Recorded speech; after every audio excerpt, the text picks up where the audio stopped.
శ్రీ మహాభగవత్ కథ ప్రవచనాల సందర్భంగా హైదరాబాద్ బేగం బజార్లోని శ్రీకృష్ణ దేవరాయంలో సెక్వాల్ సమాజ్ ఆధ్వర్యంలో ప్రత్యేక పూజలు నిర్వహించారు. సంఘ సేవకులు మోతీలాల్, విష్ణుగోపాల్ ఆధ్వర్యంలో కలశ యాత్ర చేశారు. 501 మంది మహిళలు తలపై కలశాలను ధరించి శోభాయాత్ర నిర్వహించారు. భక్తి గీతాలు, నృత్యాలతో ఆకట్టుకున్నారు. విశాఖపట్నం బృందావన్ కి చెందిన పీఠాధిపతులు ప్రత్యేక బగ్గిల్లో పాల్గొని భక్తులకు ఆశీర్వాదాలు అందజేశారు. దైవ రూపాల్లో కళాకారుల వేషధారణ శోభయాత్రకు ప్రత్యేక ఆకర్షణగా నిలిచింది.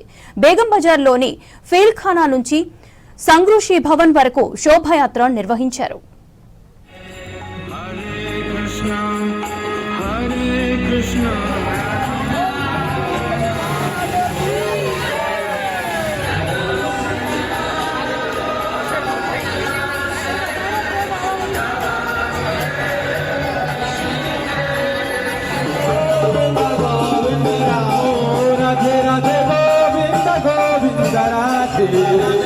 Hare Hare